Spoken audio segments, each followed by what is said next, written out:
Dilla Isis, Kalgajud Hinu Dihad Kilgakayang. I'm Erin Brillin, and I'm from the Haida and Cree Nations. Together with my husband, Andy Everson, we have dedicated ourselves to the revitalization and preservation of our cultures.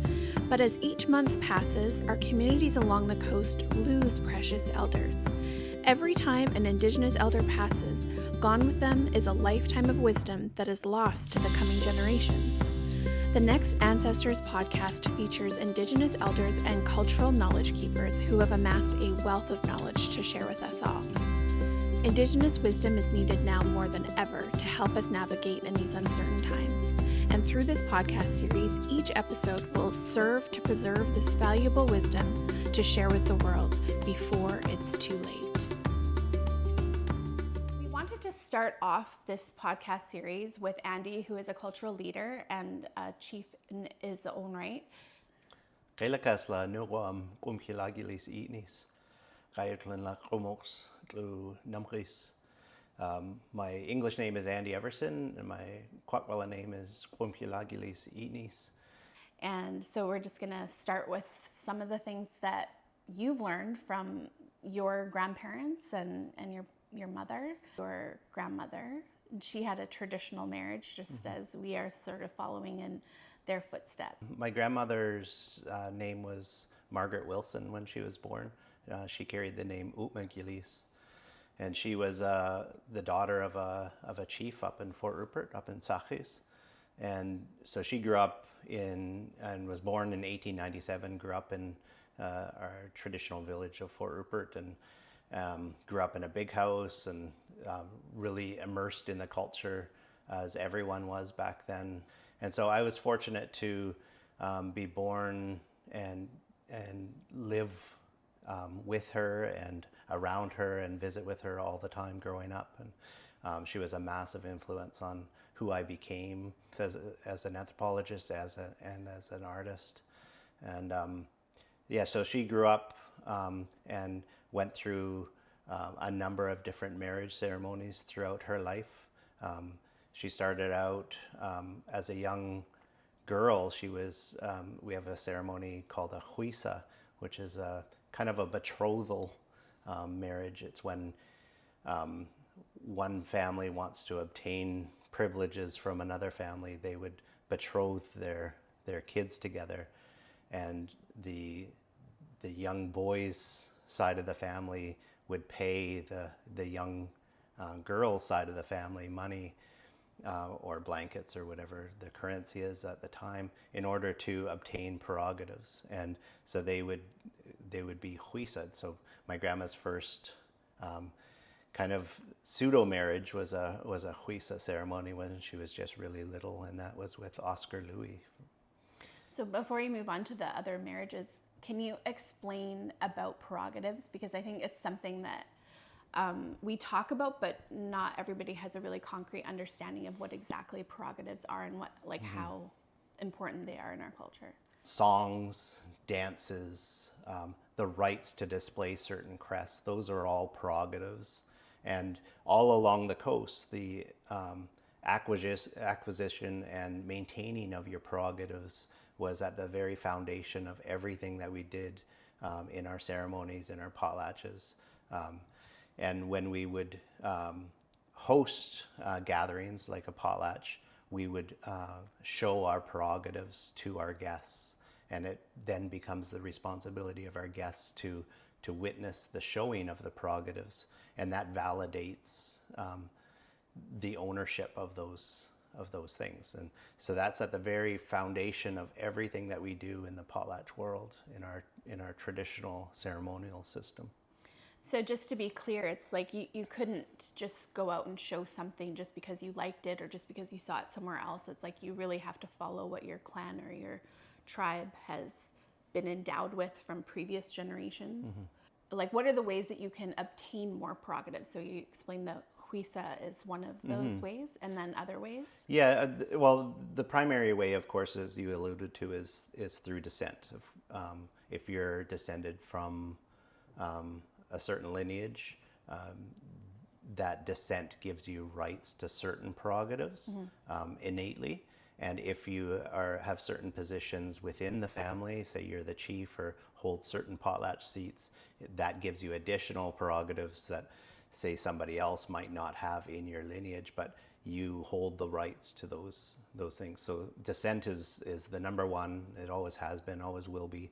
But the other way is through marriage, and you can obtain prerogatives through marriage as part of the dowry from the bride to the groom. In our culture, it always goes from the bride to the groom in terms of prerogatives. And so there's different types of full marriages as an adult, and then kind of pseudo marriages or like the huisa, as I mentioned earlier. And the third way is thankfully no longer practiced. It's in the old days they would say that if you could obtain prerogatives through killing. And so when our people were warring, if you killed somebody in battle, you could take their prerogatives from you. And that's one valid way that you used to be able to obtain prerogatives. But now we only obtain them through descent or through marriage.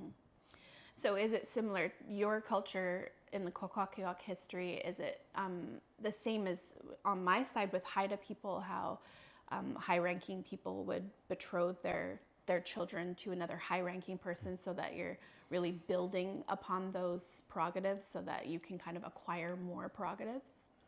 Yeah, whenever we got married, in the old days, you would always try to find somebody that was an equal partnership. So somebody that's a very high-ranking woman, like my grandmother was. She was a noble woman growing up, and that was recognized. And then her first marriage was to the head chief of Fort Rupert, the absolute number one chief in the village, Tom Johnson. And so she married him and was married to him for a fairly brief amount of time, and they didn't have any children. She was just a teenager. It would have been around 16 years old when she got married. She found out that she was getting married to Tom Johnson. So her parents arranged it. Yeah, her parents totally arranged it. She had no say in the matter, and I think she was a little not too happy when that happened, because it was kind of a shock. All of a sudden, older. He was an older man. So your grandmother Audie went on to have 2 more marriages, and from what I understand is that it's a sort of a beneficial thing for high-ranking people to marry multiple times, because each time they're obtaining more prerogatives with each marriage that happens. For the male side, you obtain more prerogatives. For the female side, you're kind of establishing your father's rank goes up, because he's able to give all those dowries away to the different husbands. So in the really old days, it was often seen as preferable if a person was to marry 4 times throughout their life. Of course, that didn't always happen. A lot of people were very happy in their one marriage, and they stayed married. Even though it was an arranged marriage, they stayed married their entire lives, and they were very happy with that. A kadzikla is traditionally when the groom pays a bride price to the bride's family. So traditionally, our people, the groom's family, would go to the bride's village and bring a bride price and pay the bride's family, the father usually of the bride, and it was usually paid in blankets. And so they went through a kadzikla, and the second part of that is what we call a kutichya. It's a bride price repayment ceremony, and this is when later on, 2 or 3 years after the kadzikla is given, the bride's family goes to the groom's village and doubles or triples the value of the bride price. And so it's a way of kind of reciprocating and giving back to the groom's family, so that they could then potlatch with those goods that are given as a return of the bride price. It's a way of both families supporting one another in their potlatching endeavors. And a lot of it is a show of wealth too, right? To show that you have all these things, all these prerogatives and all this wealth to like bring to the marriage. Yeah, and what's really amazing is like hearing and reading about some of the accounts of the bride price repayment. It was a massive amount of goods that were given.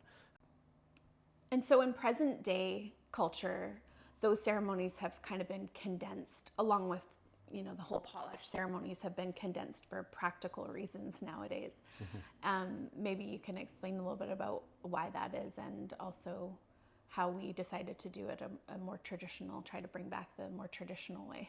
Contemporary Kadzitla is a condensed version of the and combination of the Kadzitla with the Kuticha elements. All in one. All in one ceremony. So nowadays, thankfully, our people never stop doing these traditional marriage ceremonies. Nowadays, it's usually at the groom's family's potlatch that a Kadzitla takes place, and the bride's family will come into the big house and bring their dowry goods and things that they want to give over. A bride price wasn't paid to the bride's family years in advance like it was in the old days, and so it's just been kind of condensed into one ceremony. There's elements of both ceremonies in that contemporary Kadzitla ceremony. But what we decided to do, because you're Haida and I'm Kwakwaka'wakw, we wanted to do two separate ceremonies again, so that my family could go up to Haida Gwaii and support your lineage in hosting your first clan feast in 100 plus years, maybe even 150 years. And by paying a bride price to you, and then later on, when I potlatch in Comox here, that you will do the bride price repayment ceremony. So again, it's that reciprocal nature, so that we both support each other in our feasting and potlatching endeavors. When I potlatch in the fall of this year, we'll be doing a Kuticha ceremony, and during that ceremony, you'll be presenting certain prerogatives that will be transferred to me, and including some what we call tlasla headdresses or yahuiwes, to pass on the rights to do the peace dances. And that was the way that the peace dances were obtained by all of our people. Was all up and down the coast. Yeah, we obtained the peace dances from the northern tribes. And so I thought, you know, it's appropriate, because you're one of the northern tribes, that you bring down the Dluwalacha, the Tlasla ceremony, and pass it into my box. And during the course of that, I will be ceremonially adopting your children, so that those dances can then go on to your kids.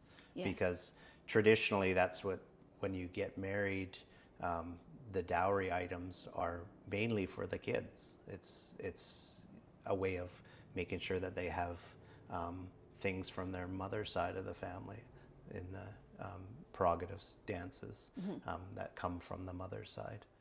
So one big difference between your culture and my culture is that I come from a matrilineal culture, and you can really only receive and pass on your prerogatives through your mother's line. And so your culture is bilateral. And do you want to explain that a little? Yeah. So Kwakwaka'wakw culture is, you know, in anthropological terms, we say bilateral kinship. So you could obtain prerogatives from both sides, but there's a very, very strong patrilineal bias in that.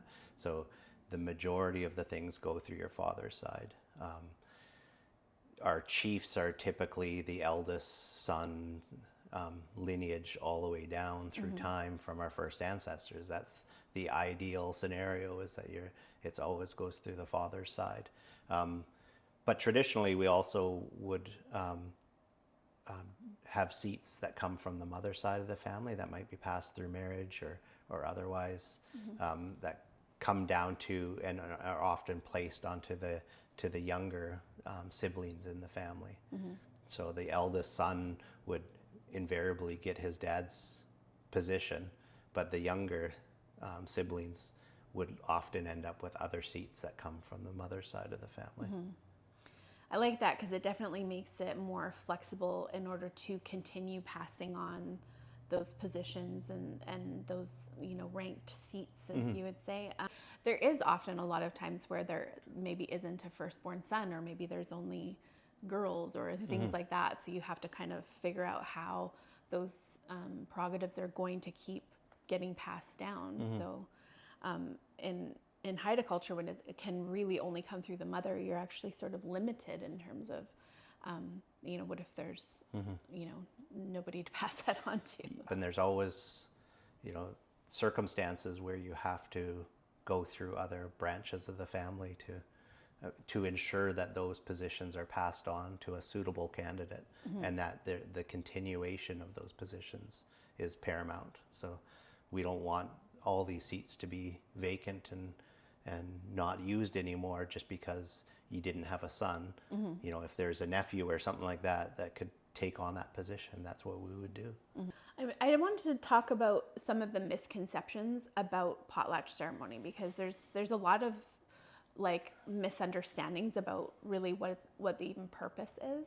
Because I think that there's this sort of sense that it's this altruistic act where the chief, acquires all these goods and then just gives everything away as if it's, just this generous act. But maybe you can explain how it really was, how our whole economic system worked, a means to both borrow and repay other chiefs, and how it was sort of a whole economic system that wasn't just based on just giving.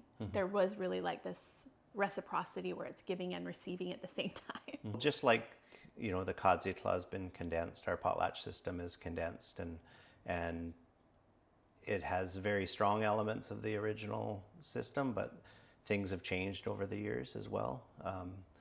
We would have different types of ceremonies, and some of them we would call potlatch, other ones are we would be doing our winter ceremonials, and sometimes you'd just be potlatching to take care of business. Other times you're showing your prerogatives, and we've kind of pushed it all together, so it's become one system now. In the past it was different, so you'd have potlatches where we have ranked seats in our culture. So every Namima or house group or clan, people of a common ancestor, there's a number of ranked seats within each Namima, and if you had a seat, you had a right to take part in this system.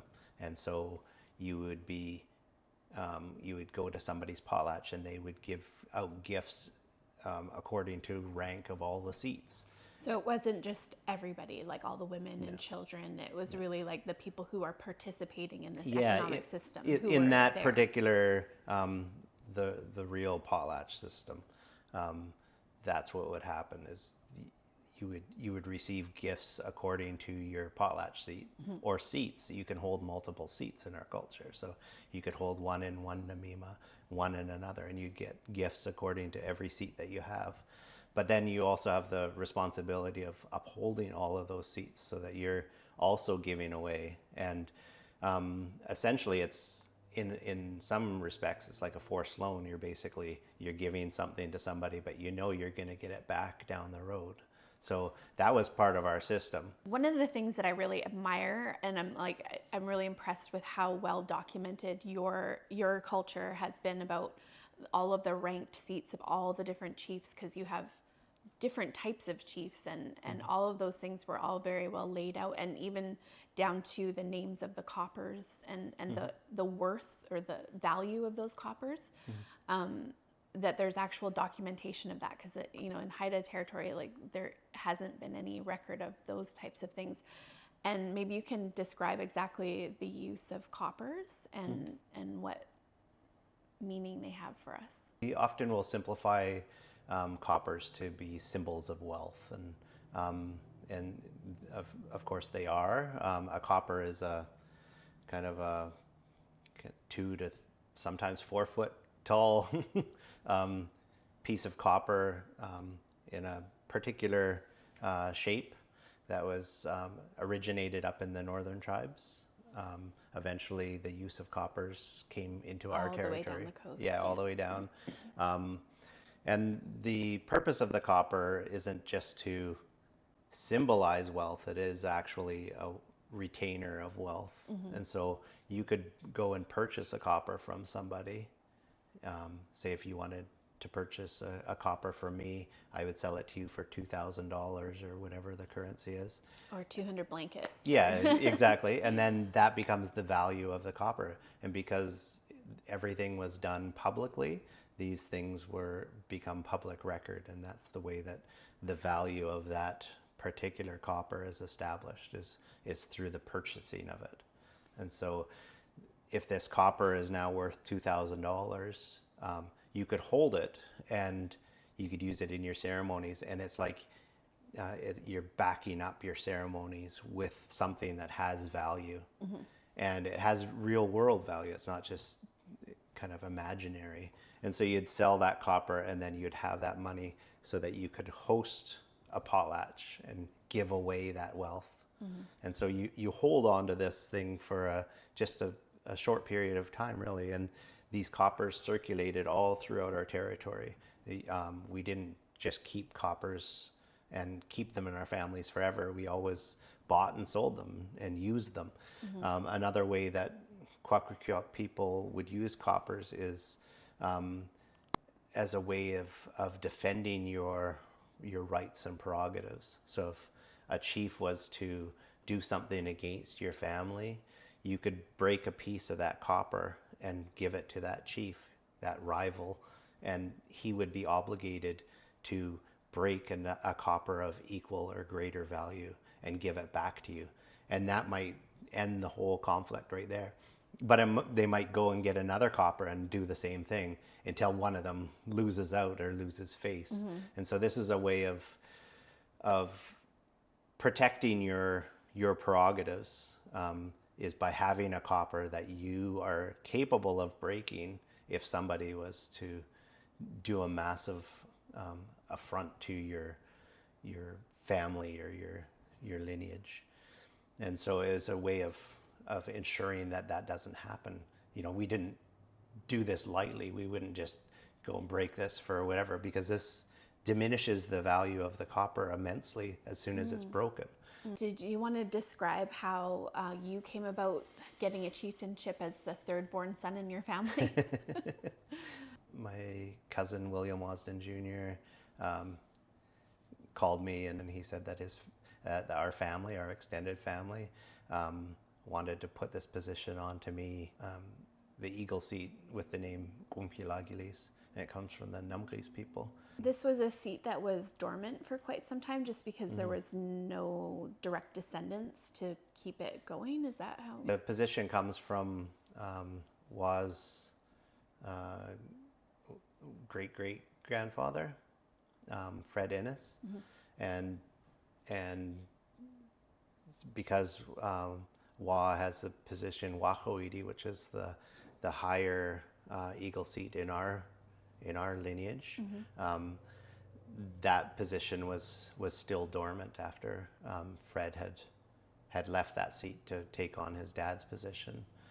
And so that's where it gets complicated, right? Because if you have multiple seats and you're kind of upholding higher ranking seats, then the lower ranking ones are kind of like less of a priority, but it's hard to uphold all of those seats for one person. And for the longest time, for 67 or so years, the potlatch was outlawed in Canada. It was against the law. It was banned by the Canadian government, and so our chiefs went to prison for potlatching and so on and so forth. But and there was also at that same time it was the tail end of a massive population decline. So our population plummeted. If we look at Fort Rupert, which has one of the best kind of written records through the work of my ancestor George Hunt with Franz Boas, he recorded all the potlatch seats in Fort Rupert, and in Fort Rupert alone, in that one village, 4 united tribes, there's over 800 potlatch seats. Wow. And At the time that he was recording this, there was just over 100 people in the village. So there's so many vacant seats, and a lot of people held multiple seats because the population literally collapsed in not just that community, but as you know, Haida Gwaii, everywhere, our population went to often to 5% of the original amount. So there are a number of seats, potlatch seats and chiefly positions that are still vacant throughout our territory. And in more recent years, there's been an effort for families that have the rights to uplift those seats, is to fill those positions because they've been dormant for so many years. It's our job to ensure that those positions are brought back up and ensure that they're going to be upheld later on in later generations. So. And the other important thing is, like, you can inherit a chief's position, but unless you've potlatched, then you're not technically a chief, because you have to participate in the whole system in terms of, like, you're bringing those prerogatives back to life by hosting potlatches. And yeah, it's in our culture and amongst the Kwakwaka'wakw, when you can be given a chief's position, but until you've potlatched, you don't really have a say in anything, because you're not supposed to get up and speak at a potlatch until you've potlatched yourself, because you've put kind of skin into the game. You've put your money where your mouth is, right? And so it's a responsibility of anybody that has a chiefly position to make sure that they uphold that. And my grandmother used to use the analogy of a chief is like having a cup, and it's your job as a chief to keep that cup full. And you keep it full by potlatching, by hosting our ceremonials, by inviting people into your village and showing your prerogatives and giving away your wealth to those people. And so you fill up that cup, and your job as a chief is to ensure that during your lifetime that cup remains full, so that when your kids are handed that position, they aren't given an empty cup, because it's a lot harder to go from an empty cup to a full cup. Yeah. In the old days, the ranking system wasn't fixed. Right. And so you could potlatch and raise your rank within your Namima by potlatching above the other ones. Out potlatching. Out potlatching. And then likewise, your Namima within your tribe, you can move up and down according to how much you've potlatched. And then between tribes, you can move the ranking between all the different villages. So you could lose rank by not potlatching as much. Exactly. Like Fort Rupert, the 4 tribes of Fort Rupert came together and kind of moved around the fort, the Hudson's Bay Fort in Fort Rupert, and so they were able to kind of control trade and stuff, and then by kind of controlling that part of the trade, that they were able to out potlatch other tribes and that's how maintain their number one rank within all the Kwakwaka'wakw tribes. And so there was kind of an incentive for tribes to work together to help each other out, to lift each other up. So in your culture and in mine, there's definitely an ideal way that these prerogatives get passed down, but there's also times where there's exceptions made, and there's different circumstances that might bring that about. But when it comes to your grandparents' marriage, this was a case that you could say was a big exception that was made. So do you want to describe how that worked? Yeah, well, my grandfather, Andy Frank, who I was named after, they met with my grandmother's father. He saw kind of the state of the culture under the potlatch ban and realized that our lineage was in jeopardy. And so he met with my grandparents, and they agreed that they would uphold his prerogatives and make sure that that is maintained after he's gone. my grandfather, through the marriage, got his Eagle Chief's position, Negedzi, which is kind of a From his father-in-law. from his father-in-law, which doesn't normally happen. It's Yeah. not our normal way of doing things. That you wouldn't normally transfer those prerogatives and Eagle Chiefs through marriage. But it did happen. That was his wishes, because he saw the kind of the dire state of our culture and wanted to make sure that our lineage was maintained. And my grandparents said that they would be building this big house here in Comox that was part of the dowry. He left instructions that his boxes of treasure will reside in this big house here in Comox. So there's always exceptions to the ideal way of doing things. There's When necessary. when necessary, and the main reason for that is to uphold the culture. And it's the chief's decision to do that. And so if he wanted his box of treasures to come here to Comox, as he left instructions with Mungo Martin and Tom Umkeet. So the responsibility went on to your grandfather to build the big house as part of the dowry, or? Yeah, as part of the dowry and to maintain the culture.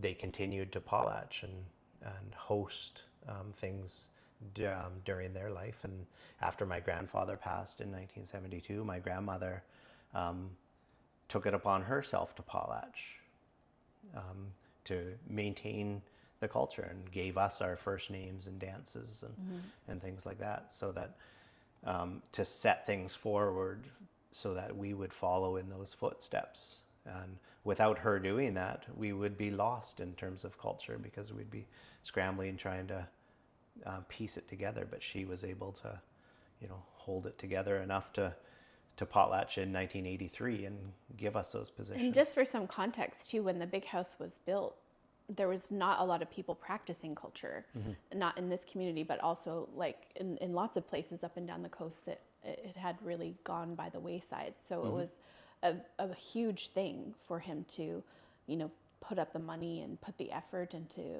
creating that.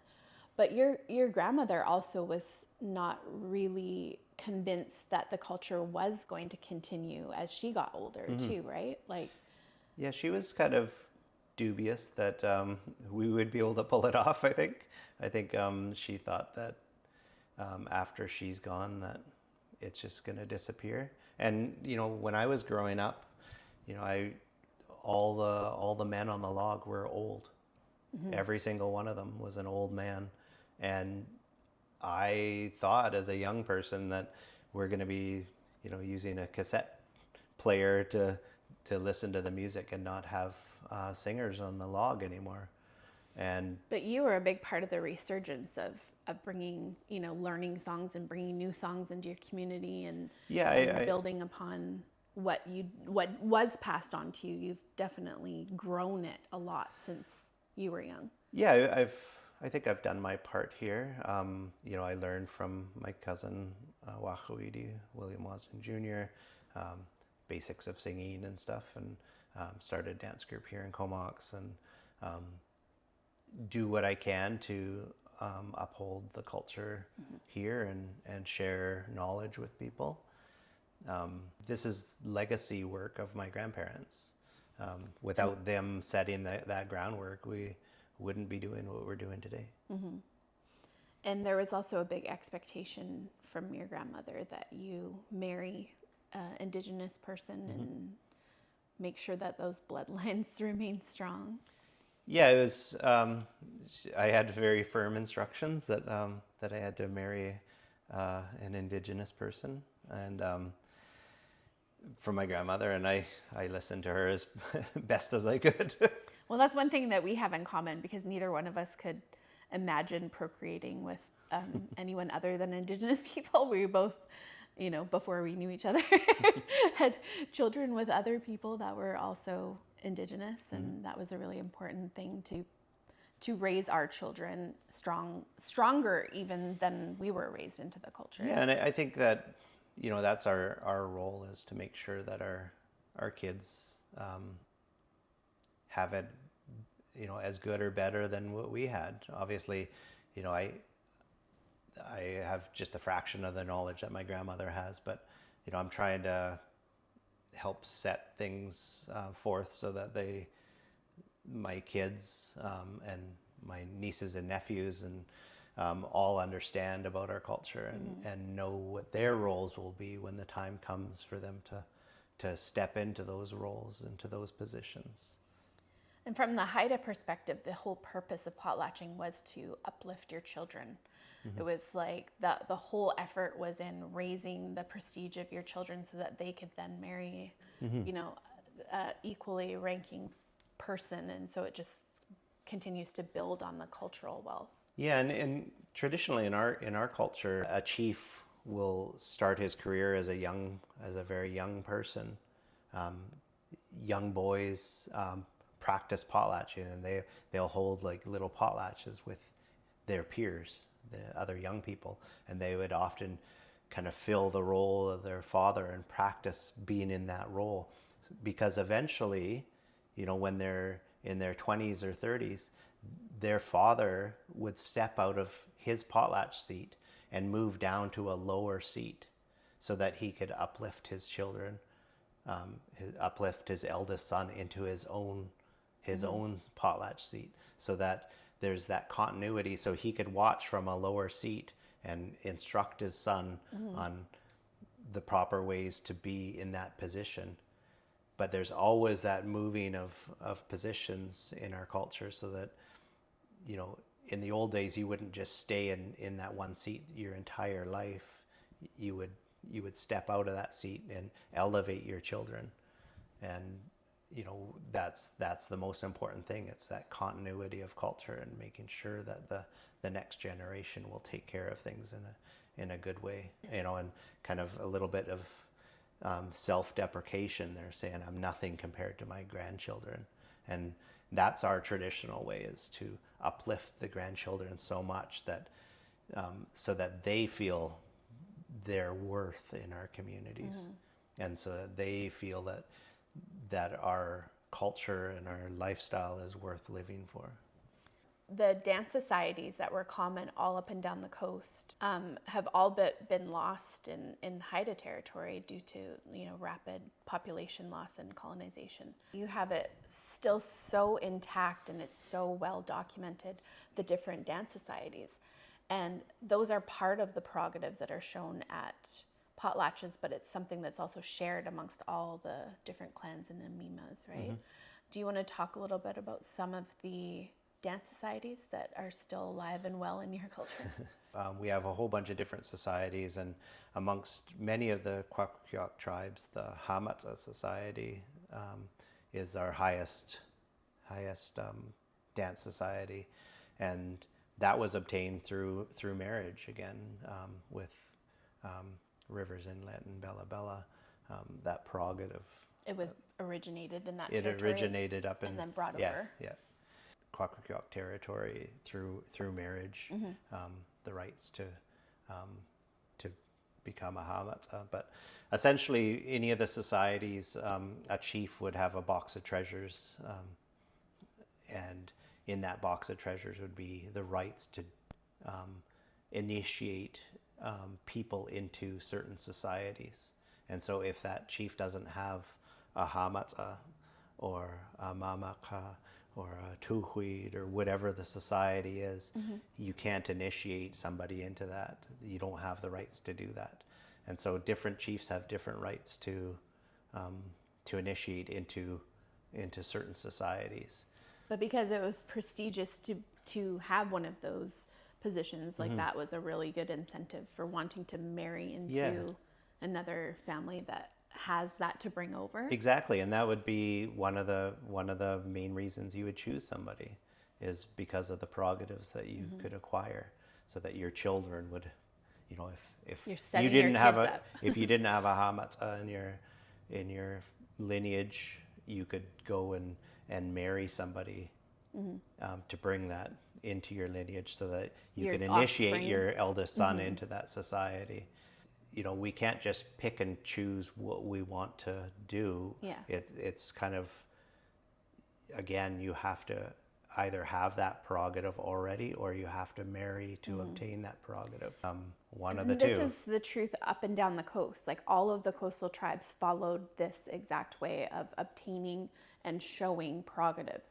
And it's sort of like the whole focus of our whole culture was obtaining and then showing and upholding those prerogatives. When you talk about the box of treasures, maybe describe what that is for people who aren't aware of what the box of treasures is. So a box of treasures is a metaphor for a literal box. So our people use bentwood boxes to store our possessions, and they would usually have painted and often carved boxes, fancy boxes that we would put our regalia into. And so we use that term, a box of treasures, because it contains different pieces of regalia that represent those prerogatives that a family has. So a chief would have a specific box of treasure, and be able to put dances onto whoever he wants to put those dances onto. That's his right to say, okay, I'm going to put this onto my nephew, or my grandson, or whatever, and different and initiate them into different dance societies. And so our dance societies, you would always go through an initiation process in order to enter that society. And so this box of treasures is really just a metaphorical way of describing the entirety of a chief's prerogatives. Yeah, so it's all of the cultural property that is owned by the chief and his offspring. Yeah. So like when I think about potlatches up and down the coast, I know that, within your culture, because it's been so well maintained, like the dance societies and your prerogatives and like the whole box of treasures, but in places up the coast where those have not been as maintained, due to colonization and rapid population loss and stuff like that, potlatches that happen up north don't necessarily have prerogatives to show. So that's something that we're definitely working to try to bring back, because currently potlatches that are held in northern communities, they have dance groups that do performances and they do songs, but they're not necessarily tied to the chief's lineage. And so that's something that has kind of gone by the wayside, but it's like slowly coming back. But we're in the situation in Haida territory where because there's no documentation of those songs or dances, like we literally have to compose new songs and create new masks and to bring those forward, just following like what crests we know we have and things like that. Yeah. But I really love that your culture has kept that so well maintained and so well documented throughout all the years, so there isn't really any question about what you hold in your box of treasures. So for the second part of our marriage ceremony, we're bringing something back again that was, done commonly back in the day and hasn't been done in many generations. Yeah, so Geeksackstala are box lids, ancient box lids amongst the Kwakwaka'wakw, and they would have a front flange decorated with sea otter teeth.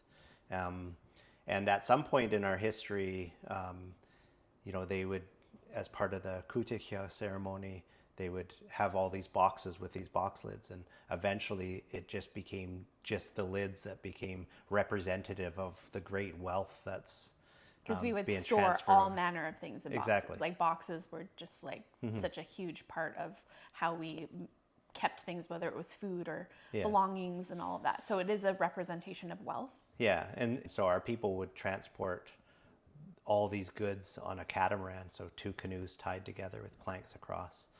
Groom's Village, our people started to set up all the goods on the ground, and they would outline all the goods with these box lids, and that was to represent the catamaran of the bride price repayment ceremony. And during the course of the ceremony, one of the members of the groom's family would come out with an axe and break one of these lids in half, and then he would say that he sunk the catamaran and that all those goods have to stay in that village and be distributed. That's part of the ceremony that we are going to be bringing back. In the old days, they would give out these Geeksackstala people that were witnesses. And then when the next father of the bride wanted to have to do a bride price repayment ceremony, he would buy all the box lids from everybody and then do the whole process again. And they say that each box lid had the value of one blanket. So if you held on to that box lid, you knew that somebody would come and down the road would buy that from you for one blanket. So it was kind of this promissory note that you're going to get a blanket for this this box lid at some point. So thanks for giving us a sort of foundational overview of Northwest Coast culture. There's so much that can be said. There's so many complexities, but that's sort of like a good framework for us to build upon when we talk with the rest of the elders throughout the series. Thank you.